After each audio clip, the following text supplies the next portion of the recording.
welcome back to another episode of the Piano Ninja Tricks podcast. Hi, I'm Lisa Spector, your piano ninja, here to make everything easier for you at the piano so you feel like a piano ninja. If you are listening and not watching, you don't know I'm back in my piano ninja costume with my gloves, and I've forgotten how difficult it is to play the runs in that Schubert wearing my gloves, so I'm about to take them off, my piano gloves. And I just finished Piano Ninja Tricks demo for my Piano Ninja Tricksters Club, and it's such a valuable topic that I haven't discussed too much here. So we're going to do a cliff notes to that presentation on pattern recognition, how to find patterns, and why it's so important that you find patterns in your music, because they will accelerate your learning process exponentially. So before I do that, we are approaching what I'm calling Black Friday week, but actually I'm calling it Black and White Friday week because number one, we're pianists, and number two, it is starting on Monday, the Monday before Thanksgiving in the United States.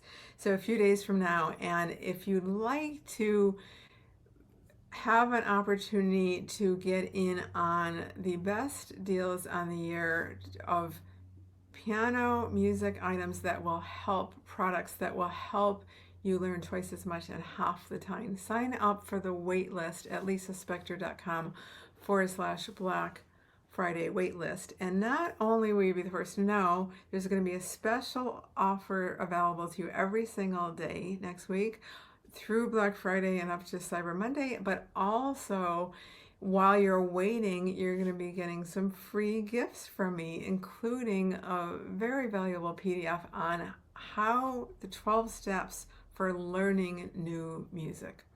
So sign up for that and look forward to you joining this Black Friday party wait list.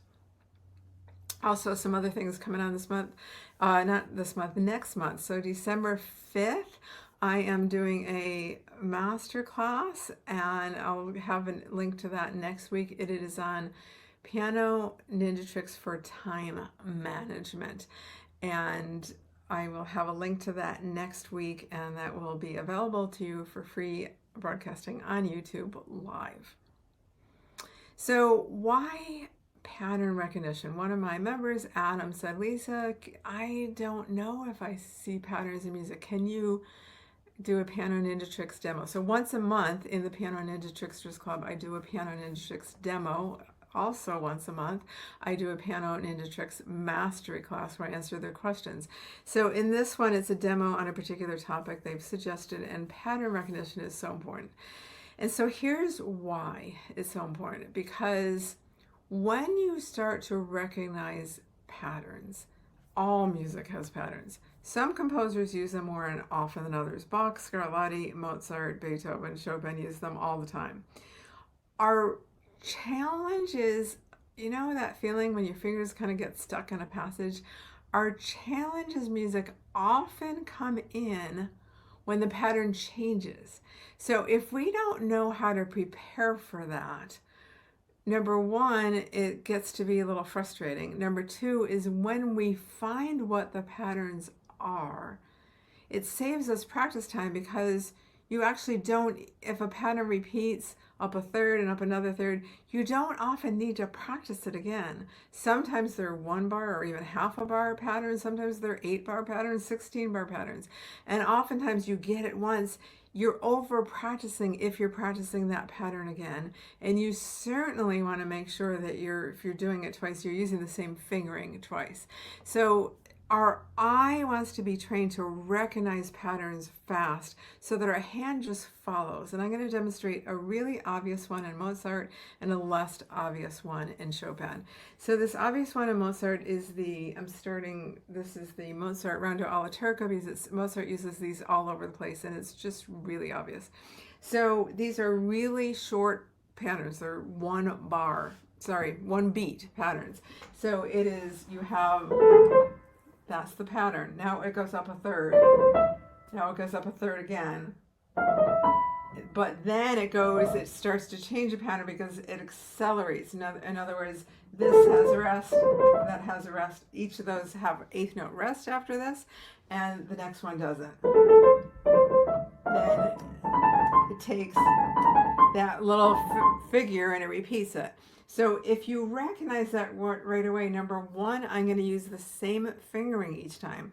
I'm using 4, 3, 2, 1, 3, 4, 3, 2. Same thing here. And then that's the end of the pattern. And then I'm sure Mozart has another pattern. So this is a pattern. He has that twice. And that time it changes. Then I put that together.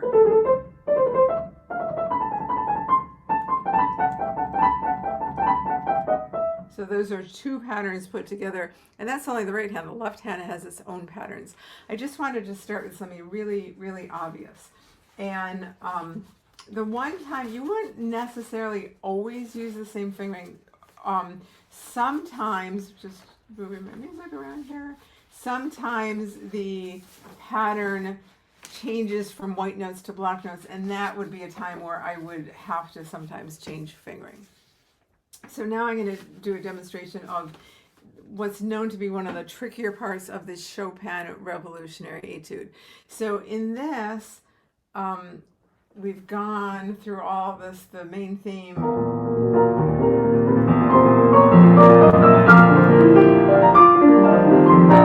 Now my left hand, particularly if you're watching on YouTube and you can see me, I'm in a very tight position. So what that means is my hand is very, very closed. We go back and forth all the time as pianists. And unless we're just playing 5 notes, we go back and forth from small hand to large hand, so closed to open. So this is very closed. I'm going to take my Piano Ninja, that glove off too. And it's very close. Now the patterns get a little tricky. And Chopin does this all the time. He has pattern, pattern, pattern, no pattern. We were talking in the Piano Ninja Tricksters Club about the Chopin Fantasy Impromptu. The whole thing is a pattern, and then all of a sudden the coda, all the patterns break, and that's the harder section. So those tend to be technically the harder sections, is when patterns break, and you want to know when they happen. So in this, I have these 4 notes. That's a pattern, but I have 4, 4, 6, 4, 4, 4. 4. Now I'm going to have 4, 4, and 6. 4, 4, and 6. 4, 4, and 6. So now I want to regroup my hand each time. And if by any chance you can get on YouTube and watch this would be really helpful, because what you will see is that even though the patterns, I'm constantly going from closed position to hand open position, depending on what the music requires. But what I am not doing is changing the position my hand is in. So what I mean by that, my hand is, I'm going to describe what I'm doing visually. My hand is a little bit at an angle, always on the descent. And even if you're watching, you'll notice my hand barely moves, because I am not changing positions all the time like this. With my elbow changes and my wrist changes, I'm staying in one position basically through all these patterns. Even though it's closed and then open and then closed and then open. So everything is pretty much at the same angle. And that's what allows me to move fast effortlessly, where honestly, it doesn't feel like this section is difficult for me, because my hand is trained to stay in that grouping. And I would also practice it like that. So I'm solid chords. Won't sound so pretty. I don't need to do too much, but it trains my body to know, okay, I'm in a little bit of open position, open, open, a little closed, very closed, sorry, then open, open, open, open, more open. And kind of medium, and then closed.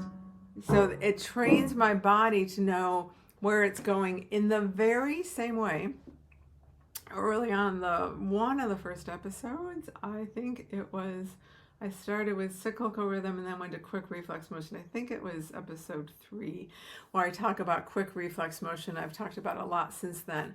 Where I talk about jumping fast but moving slow. It is the same thing when you're playing a lot of notes and there are small jumps.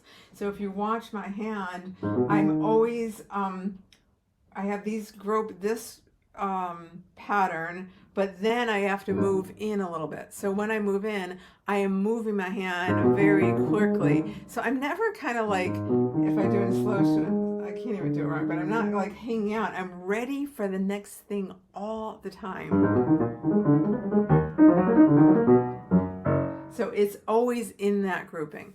So start to experiment with your music of where you're finding patterns. It is one of the top probably 3 things that will help you learn music faster and make it easier for you. And it's also just fun. Like you could actually don't even need to be a piano. You could be in a coffee shop looking at your music score and determining where the patterns on it. It's a very visual thing. And when your eye can grasp a whole bunch of notes at once, your hand can move faster through that. So I hope that helps you with finding patterns. Start with something easier. Start with Mozart. Scarlatti has them all over the place. Bach has many. All composers have them. It just they can get larger and a little more tricky to find. So start with the easy ones like everything else you do here and then gradually increase. So I hope I will be back next week, but also before that I will be hopefully in your inbox offering you some, like I'm talking about 50% off and even more than 50% off in some cases for some of my programs like the Piano Ninja Tricks Practice Buddy and the Piano Ninja Tricks Mindset and just so many programs, like the Piano Ninja Tricks course. Everything is going to be about 50% off or more, and each one of these is going to be one day only. So join the waitlist, lisaspector.com Black Friday waitlist. We're having a party in the waitlist because you're going to be getting freebies that are not available anyplace else except in the Piano Ninja Tricksters Club. So you'll get them for free when you join the waitlist. So hope to see you there. And in the meantime, it's back to practicing left hand only music for me, the Godowski arrangement of Chopin's Aeolian Harp Etude for left hand.